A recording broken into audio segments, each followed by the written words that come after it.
Good morning, everyone. My name is Catherine Box, and we welcome you to our session, Checking the Boxes, Race, Identity, and College Admission. I am a college counselor at George School in Newtown, Pennsylvania, and my pronouns are she, her. And I'd like for our panelists today to introduce themselves as well. I'll hand it over to you all. Jeremy, you want to start?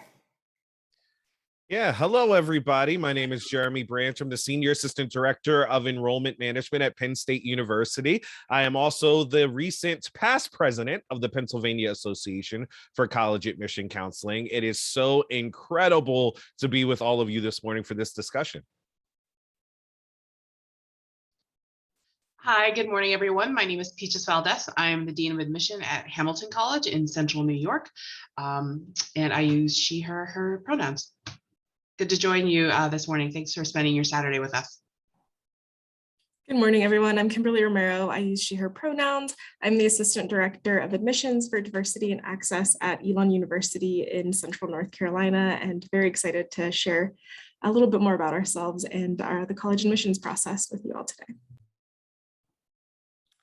Yat Bena, Shay Tiffany George Initia, Torich in Inishla, Ashahi Bashishin Tabaha Dashache Tatnasane Dashanella. Good morning, everyone. My name is Tiffany George. I am a Senior Assistant Director of Admission at Brown University. I use she, her, hers pronouns, and I'm coming today from the Nipmuc Nation out in Worcester, Massachusetts, but representing Brown University on the Narragansett Nation homelands.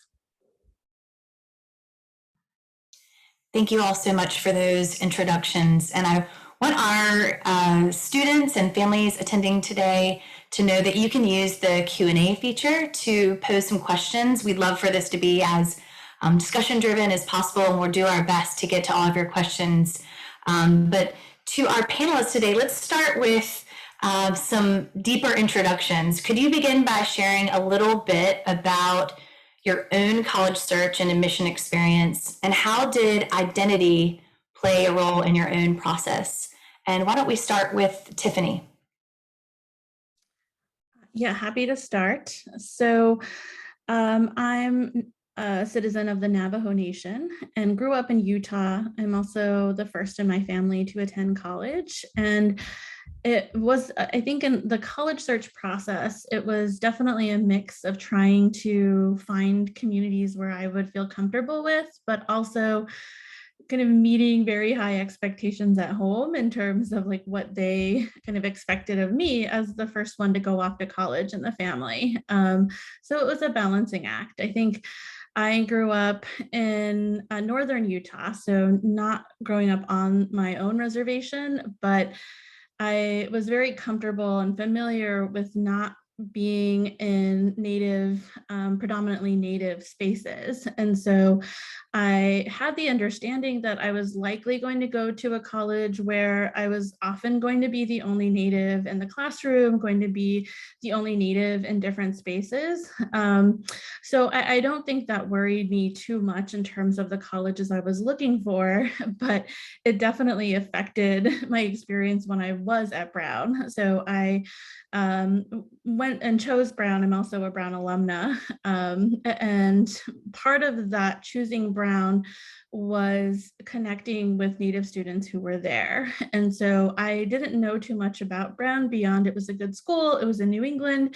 It kind of fit what I thought in my dreams of what a typical East Coast college looked like and felt like. And it wasn't until I met Native students there that kind of brought the open curriculum to life, brought possibilities to light that I wasn't thinking about. And the Native students I met just seemed really fun and cool, and I just wanted to be friends with them.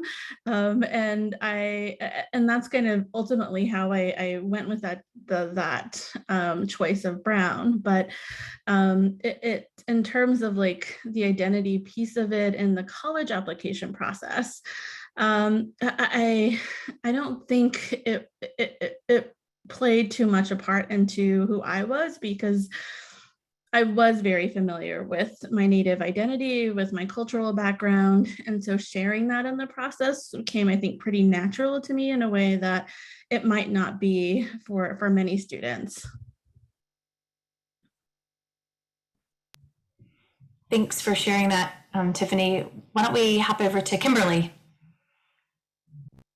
Yeah, so my college journey it was very ingrained in me from a young age. My parents immigrated here from El Salvador in Central America. So they always said to me this phrase of, we can't really leave you a financial inheritance, but we can inherit you with this value of education. So it was always on my forefront of going to college. It was a matter of just how are we getting there and how are we paying for it.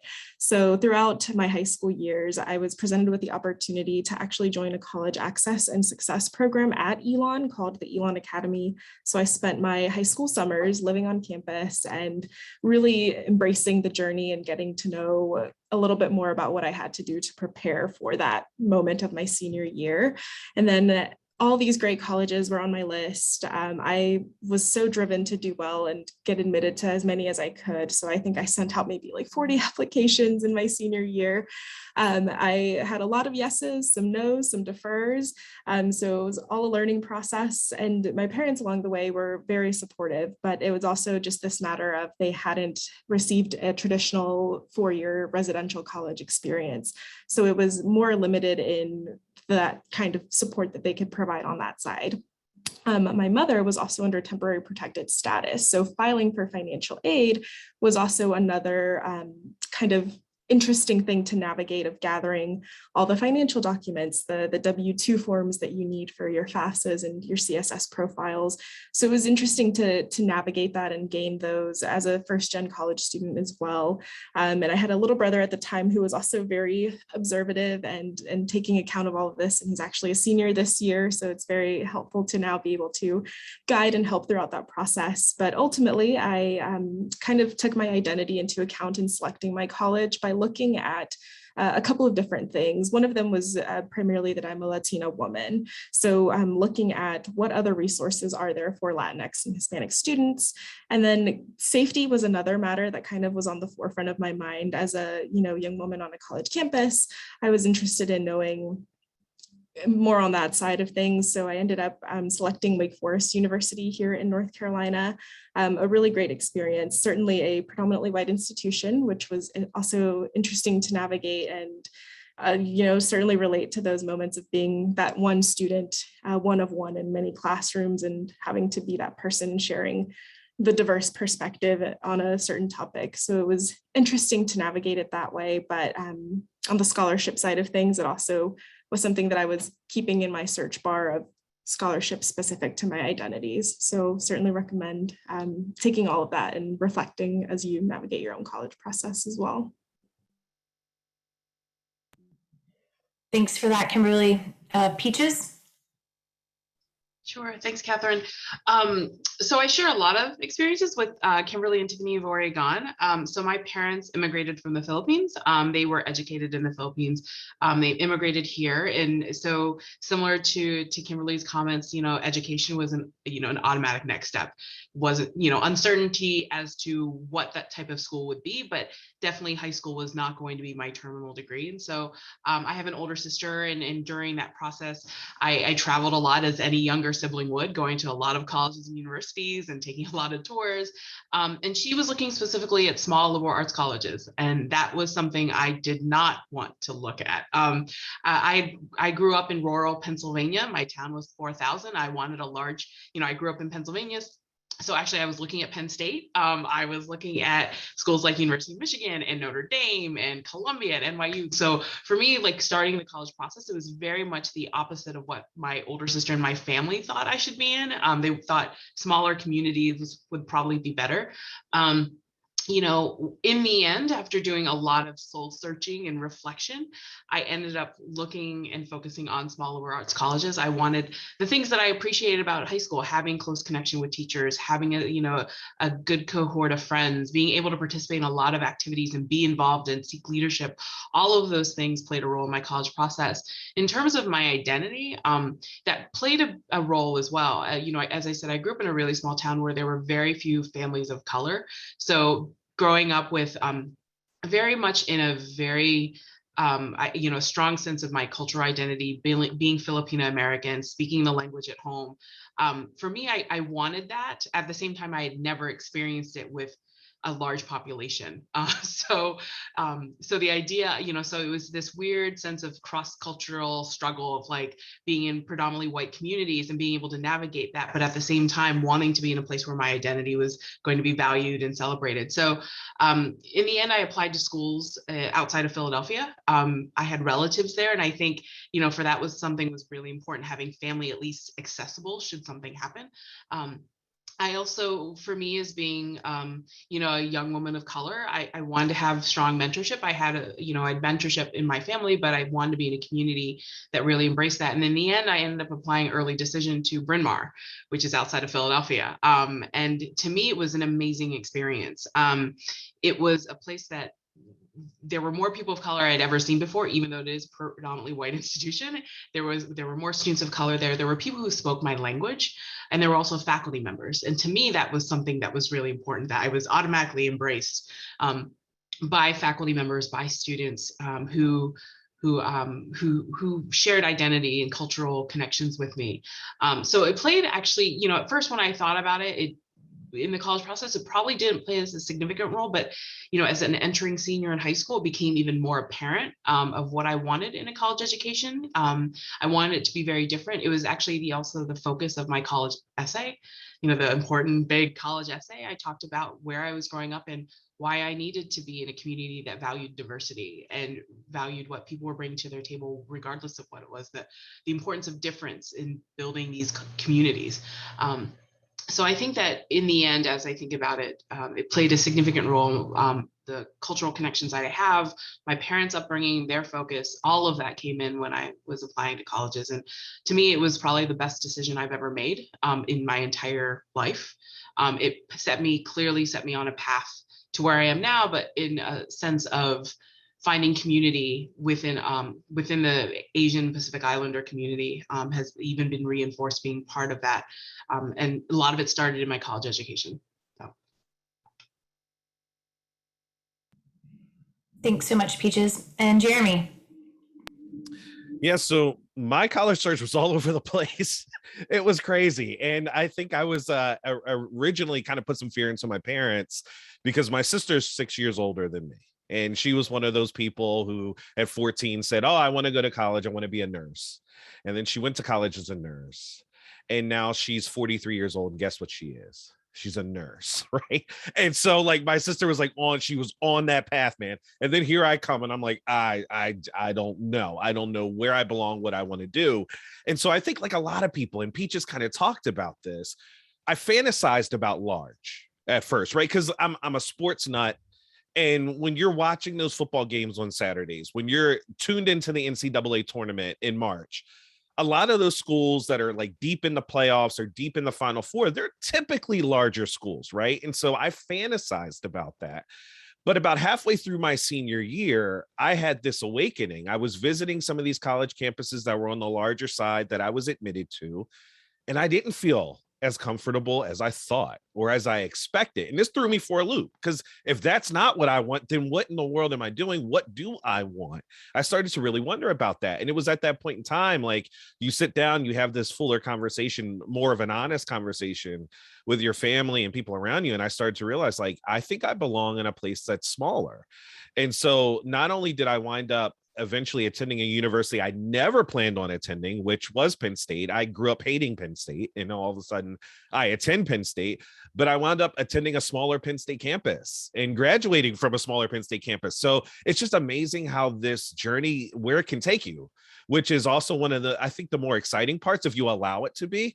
But when it comes to identity and where that plays a role, if you had asked me this question, Catherine, 3 years ago, I would have said it not much. I would have said not much of a role at all. But over the last 3 years, I've had a lot more honest conversations with myself. I've done a lot more reading about identity and belonging and a lot more professional development. And it played a larger role than I thought. I didn't realize, because I didn't have the vernacular, I didn't have the terms, right? I didn't have the education, but I was crossing schools off my list when people I felt paid too much undue attention to me. Like I always have a personal saying, you always know you're in a bad neighborhood when everybody in that neighborhood pays attention to you, right? Like as you're driving down the street, when everybody turns around and pays attention to your car, you know you're probably in not the best part of town. It's the same on a college campus. As a student of color, a student of difference, as you're navigating, you're walking down those pathways, you're walking across that quad, if everybody's paying attention to you, probably a sign that you're an outlier in some way, shape, or form. And I don't like feeling like that at a place that's supposed to be my home for the next 4 or 5 years. And so I was crossing schools off my list that gave me that feeling. I was crossing schools off of my list where it seemed like every student there looked the same or dressed the same. And that bothered me. And so now that I'm a little bit older and wiser, it played a larger role than I thought. And it's been so interesting this fall talking to students and families that are just much more overt and communicating to me that that is something that matters to them. And I'm a little jealous that they're that far along, but I'm really excited because that's an important part of FIT. Thanks for sharing all of your journeys with us. It was really, really interesting. And I think we're going to get to some more specific advice pieces later. I've heard some of that peppered into your responses about your own individual journeys. But let's talk a little bit about your institutions, and so we can share some perspective with our participants there. How is identity considered in the admission process at your specific college or university? Can you speak to that? And let's start with Kimberly. Certainly. So identity plays a very important role in the admission process at Elon. In the information that we gather from your application, we're picking up on diversity in different ways. That can be your socioeconomic status, that can be your faith tradition. It can also be your race and ethnicity, one of the most predominant ones and probably most visible ones that would identify a student of difference. As Jeremy mentioned, I really like that phrase. And then along the way, we're also kind of picking up traits of centers that we should put you in touch with after you're admitted. So our Gender and LGBTQIA Center for students within the communities, our CREED, our Center for Race, Ethnicity, and Diversity Education, branched off of El Centro for students who identify as Hispanic or Latinx. So all of those offices have specific communication and specific people that you will connect with if you're admitted and if you want more information about that identity. So we're picking it up in our reading process, which is right now we're in the thick of it, reviewing a lot of your applications. So we have kind of a reader form, and we're looking for a lot of different things in the diversity space. So we make note of all of that, and we get you in touch with the right people on our campus and give you that opportunity to engage with those identities that you've shared with us. And of course, all the ones you're comfortable with. So we've added some questions into our particular area as well, asking if you identify as a first-gen student, while also including a definition of what that means. And then on our end, we'll double check it with whatever education background you provide for your parents or guardians. And then we also ask if you're comfortable receiving communication from certain areas. Maybe you are not out to your family yet, but you are still interested in receiving that communication in some way, shape, or form. We try to collect that along the way as well. So it plays a very important role in certainly presenting you with the right offices on campus and also putting you in touch with the scholarship opportunities that might be a good fit based on identity as well. That's really helpful, Kimberly. I like hearing about not just how identity is captured in the process, but that connection piece to campus partners. That's so important. Peaches, can you speak to Hamilton's perspective on this? Sure. I think my colleagues have already said this, have used this term already throughout, is the idea of fit. It's the academic fit, it's the social fit. We want to be able to be places that students are going to find a transformational experience, that they are going to thrive based on the resources that we have available for them.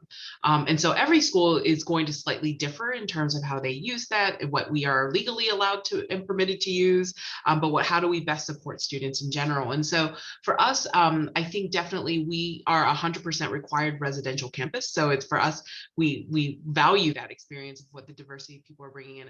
Very similar to Kimberly, we use in regarding connecting students to resources. I think that's one of the biggest things. So for example, for being in New York, we have a program called the Opportunity Programs, or Higher Educational Opportunity Programs. They're specifically for aimed at students coming from New York State who are coming from maybe experiences where they are from historically and traditionally marginalized populations, where there is an issue of low socioeconomic status, if they are the first in their family to go to college, and it's additional summer, it's summer academic support prior to your entry onto campus. So it's something that we take into consideration if you're from New York, or we've had cases where we've had students coming from around the world, and we're like, they have the potential, they already have established themselves as being academically successful. They just need a little bit of support in regards to how to access. I know that when I'm talking to first generation college students and even first generation American college students, the idea of actually going to a faculty member to ask questions causes worry, causes like students get extremely nervous. And so we have this additional program to help students throughout the process. Specifically for first generation students, we use it in the sense of we have a whole first generation program on campus for students that focuses on advising, that focuses on career planning, getting them started from the very beginning and giving them mentorship through that process as well. I think it influences the types of, after a student's been admitted, what types of opportunities to learn more about the college before they make that final decision. So is there one on student life, student activities, one's focusing on religion, religious commitments and faith and spirituality, which we've done, or the LGBTQ community. So again, it helps shape some of the programming that we offer students. But I think I would say, and I'm hoping my colleagues will agree with me when I make this statement, is that all those aspects of difference and diversity are extremely important, but the first primary thing that we're looking at is academic success. Can this student be academically successful on their campus? And then we look at those other aspects, and everything is read in context. So we look at the student in context of the community, in context of their school. So they may not be in a place where they they're a first generation college student. They didn't take standardized testing, but they're taking the most available, the most challenging courses. That's important to us. Like, it tells us that this student has this eagerness and this drive to be successful, even in the light of the fact that they may not be coming from a wealth of resources. So we look at all these things when we're reading into a student's file to know that once placed on our communities, will they thrive? And do we, in the end, is this a good fit? Thanks for that. Thanks for speaking to fit, and also the idea of academics first. And I think that's important as students and families are curious about your internal review, process. So that's really helpful. Jeremy, could you speak to Penn State? Is there anything different that you'd like to add? Yeah, so not too much. I will go along with what Peach said and what Kimberly said. We do a lot of identifying students through the funnel we talk about in admissions to get them in line and connected with programming and resources on campus, even prior to being enrolled as a student, to know that those resources are there. But we are aware of it from an admissions decision standpoint, because we do have populations that are underrepresented at Penn State, and we pay attention to that. We talk about it each and every year, like, what groups are we going to identify this year? Because we just don't have enough of these types of students on campus. And, a great example of that is students of color at our largest campus, University Park. We need more students of color on that campus. I'm not going to mince words about it. It's something that we need. And sometimes, the challenge of drawing students to that campus is not academic readiness or, demographics of any type. It's the fact that it's in the middle of the state of Pennsylvania. And when you go west of, I'd say, I don't know, Westchester, right? It's a pretty rural state, right? And so sometimes it's a little bit of a challenge getting students of color to say, okay, I'm cool with that. Even though it's a beautiful college town, there's a lot going on. Sometimes it's a major culture shock. And so that's something that we give attention to. Also, things like women in engineering, women in STEM. We give attention to that. Identity spans a lot of different gamuts, right? Like, it's not just, culture and ethnicity, but it's a lot of other things. And we need to see those numbers increase. We want to encourage young women to continue to pursue these areas of interest, right? And so those are just a couple of the, the examples, like the finite, or tangible, the tangible examples of ways that we factor that in admissions.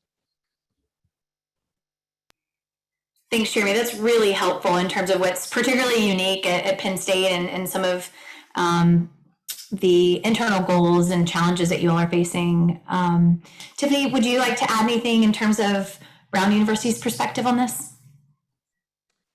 Yeah, sure. Really quickly, I think, everything that Jeremy, Kimberly, and Peaches had said rings very true for Brown's review process and how we use both individual context and holistic review in our process. So identity is certainly looked at within that context. I think for us, it's very important not to conflate identity with different things. So identity is not just race, identity is not just first gen or low income, but that we have to be mindful of the differences that these check boxes are capturing and what they say and what they don't say. And so for Brown, we're very mindful of the kind of work that the application is able to do and the gaps that it's not going to be able to provide for us. That's really helpful, Tiffany. I like those terms coupled together, individual context with holistic review. I think sometimes we hyper focus on one or the other, and discussion about admissions is really important reminder. We don't have any questions just yet from the audience, so I'm going to move on. This is a lengthy, full-packed question. So we'll start with one part of the admission process. Prospective students might be asked to literally check a box, like the title, reflective of the title of this session, on an inquiry card, on a college visit, or on their college application, right? So what advice would you give a prospective student? And let's start with in the college search in regards to fully representing their identity and finding right fit at a school. And then we'll move on in a minute and we'll talk about the actual admission process as it relates to this question as well. Tiffany, I'm going to go right back to you and start with you on this question.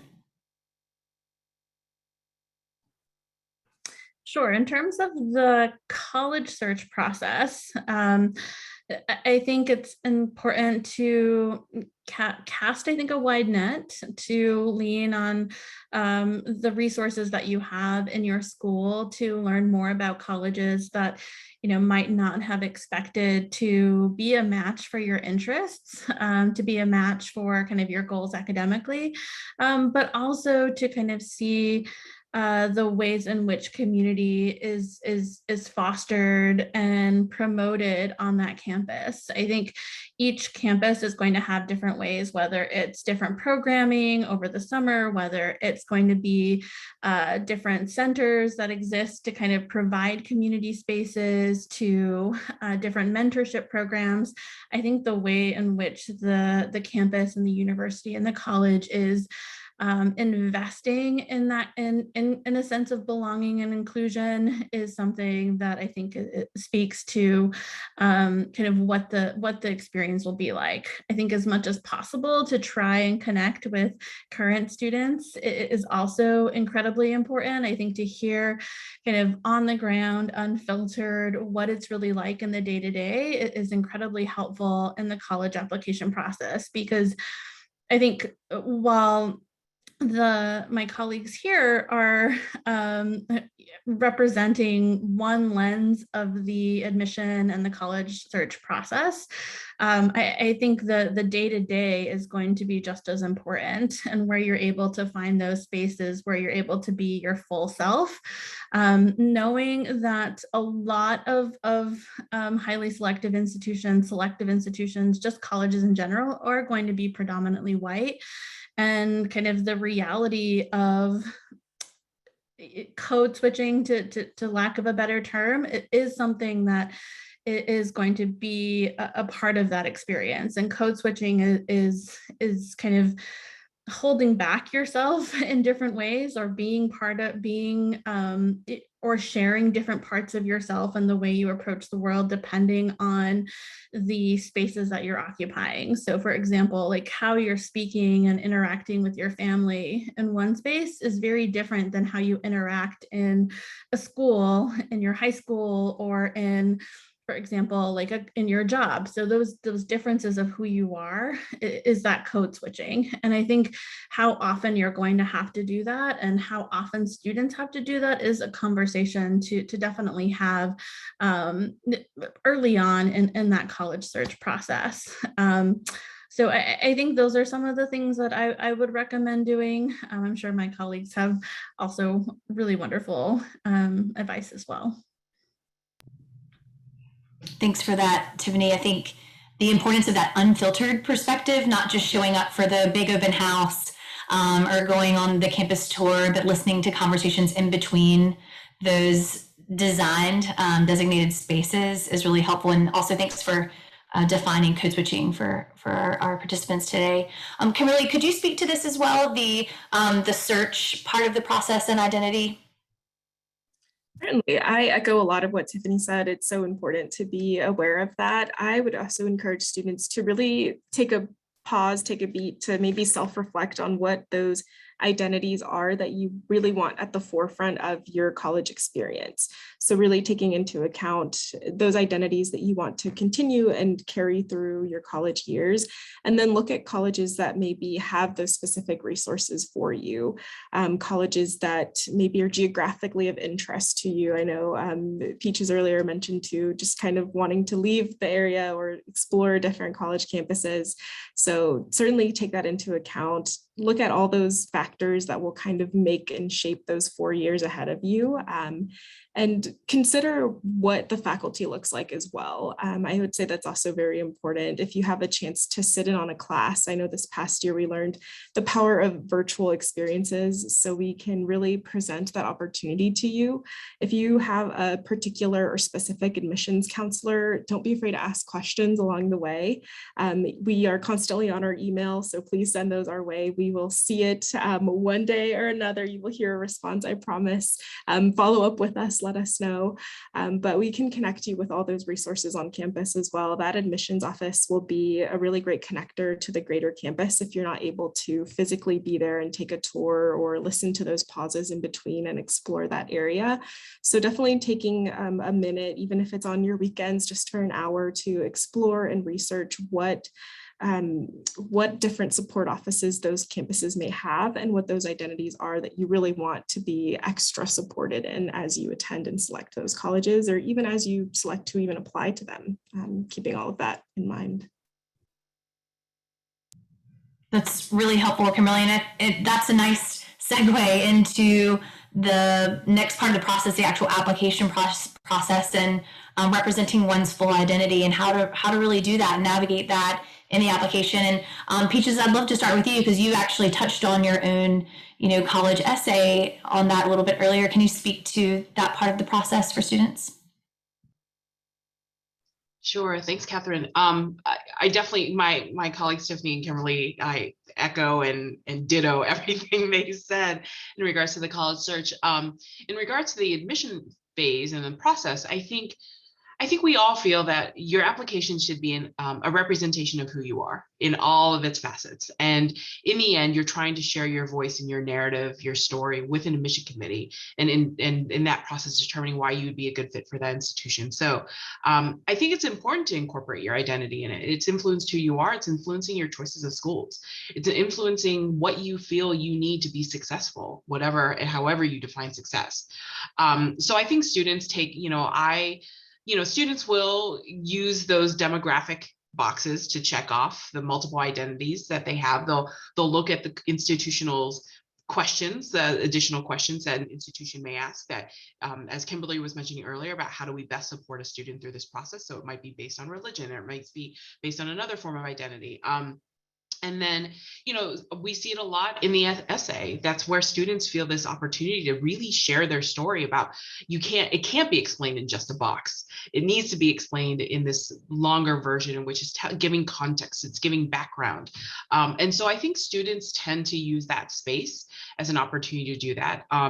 We know that within an aspect that the student doesn't have control over is the recommendations that are coming from teachers, that are coming from counselors like yourself, Catherine, sharing what you've experienced with them, the kind of conversations you've had. Even sometimes it'll be interesting for me when I see teachers and counselors make observations about how a student has had to navigate a community when they seem to, as Jeremy was talking about, the idea of the outlier aspect. Like if you have seen a student, you've seen how they've managed being maybe different from the rest of the group, and how have they kind of addressed that. And so I think all of that information is really helpful in determining who this student is and building that full picture of who they are, but also who will they become.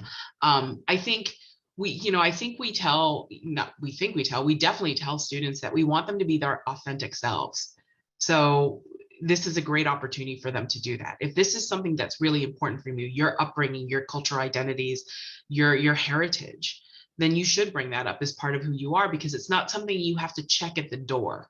That's something that's going to be influencing every future decision you make about whether it's about how you're going to spend your summers, or what kind of career path that you're going to choose, or a graduate program. So the idea of this is something that's important to you, then absolutely do that. If you don't feel that as important, maybe you won't mention it. But if you do feel that it is, then you would incorporate within your admission process. And again, that gives us a better lens into the story that you're telling. So when we're thinking about at Hamilton, we're thinking about who this student is. Will they have the resources available to them at Hamilton? How will they thrive within our communities? Will they find community? Will they find a sense of belonging?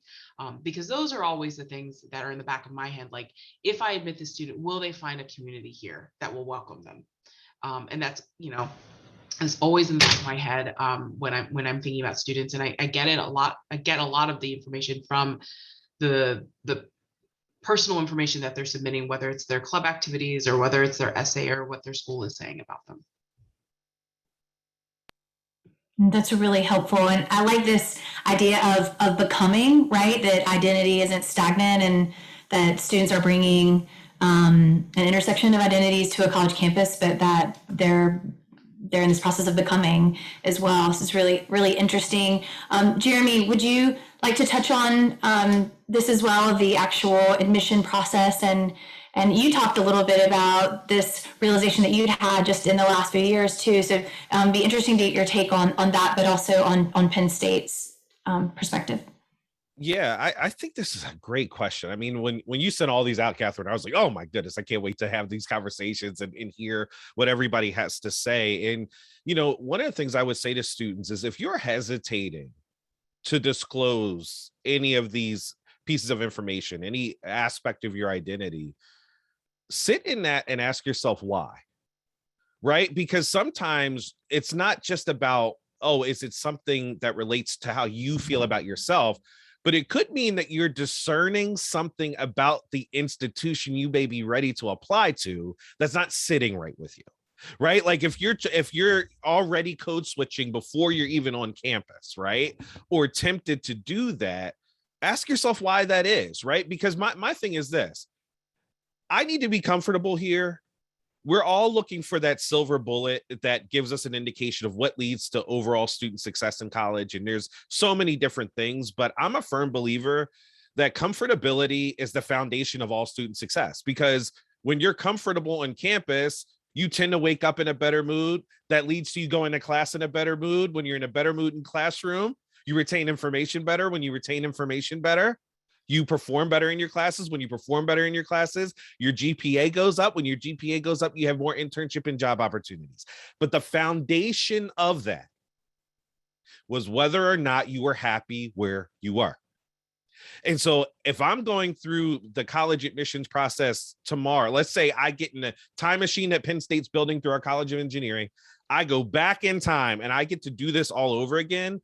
I am not hiding one kernel about who I am. Because if that's not going to be supported, if I'm not going to be enveloped with those things that I come with on campus, then I don't want to go there anyway.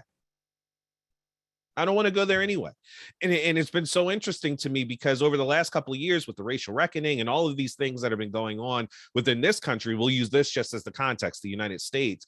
Every college has talked, and talked the talk about, hey, this is what we want to do. We want to admit more students of difference. We want to increase our LGBTQIA plus community, our Black and Brown community. And that's all well and good. But my question was, okay, well, what supports are going to be there once they enroll, right? And the answers you get there are very different, right? Some places, oh, we have this resource, we have this center. And some places just like, oh no, it's like Field of Dreams. You build it, they come, and then it all works out. And that's not the way it goes. And so when it comes to college admission and intersectionality and capturing all your identities, that's something that I would pay attention to.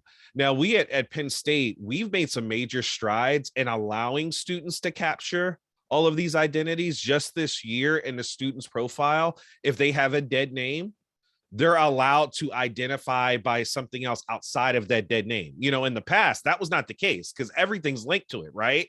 Your transcript may be linked to it. The application you submit through the Common App or the Penn State app's connected to it. Your SAT scores, all of these things, financial aid. But now we allow this nuance within your student profile that you're setting up. So it accommodates things like this. So there are some major strides that are happening at Penn State, which has been really interesting to see because, we're a big ship. It's hard to knock us over, but sometimes changing direction takes a long time. And so to see some of these changes happen within the last couple of months has been really interesting and really exciting. And I think that it'll increase comfortability of students who are applying to our university as well. But I get the complexity of this when it comes to how students feel, because we don't want anything to count against us. And that nervousness is something that I feel in my core. I have a little feeling in my gut, even as we're talking about this, because I know that nervousness and that anxiety, but I encourage you to really, identify as you identify, because that place has to be able to envelop you and support you from start to finish. Well, that was powerful to hear. And I think encouraging for families to hear that colleges and universities are thinking about change all of the time, but this notion of truly seeing if institutions are putting money where their mouths are, literally in terms of resources for students, is important and all through this pipeline of the process. So thanks for touching on that. We actually have a question and we have just a few minutes left, so I'd love to pose this to our panelists. And the question is about why ask about race on the college application? Why not being identified as human, as a human race generally? And could the ethnicity identifier be more sufficiently captured as geographic identity? Could the race box be eliminated in the future? So I'd love to just open this up to all the panelists, whoever would like to respond to this question from our guests. Thanks. Can I start with a piece that people don't often think about? So am I the only public that's on this panel? Yeah. So as a public institution that receives state funds, that's part of the reason why we asked that question. And it disappearing from our admissions process, if that day comes, that'll be a really interesting day, because, we're asked these questions by the people who send appropriations of state dollars to our institutions. What are your graduation numbers like for Black and Brown Latinx students, right? What are your graduation rates for Native students? What are your success rates and persistence rates in these types of areas? So we have to ask those questions in order to supply that data and information to the people we answer to later. So that's just one of the reasons why we ask it. It's not necessarily because we're prying or we're trying to prejudge or prejudice. It's because we answer to different people too. And when they ask us about that information, if we don't collect it, it's almost impossible to provide reports on that, as long as those reports are going to be requested. We probably have time for one more very quick take on this, if anyone has anything to add to this question. I would just say that, as Jeremy was saying, is being a public institution, it's required by state regulations, but we also ask these because they're also federal requirements, because all of our institutions receive federal funding. So it's set up, the questions are actually set up very similar to the census data that's reported. Another thing is that it's optional. So students do have the option to answer these questions. I do agree with Jeremy, like if they took these questions off, it would be a completely different world in many ways. And so, and in some ways it may be good, but in some ways it may challenge and make our work harder in being able to support those students who need additional resources and support. So it's a good question. It's just, it could open up a Pandora's box. So it's also nice for our audience today to hear about, you're pulling back the curtain a little bit by explaining why the question is there. So that's really helpful. Well, we've run out of time. Thank you all so much for your candor and advice and insight today. I know that everyone in attendance We'll really appreciate it. Thank you to our participants, our audience, for showing up today. We're really grateful to you, and I hope everyone enjoys the rest of the conference and the college fair and the remainder of your weekend. Thanks so much.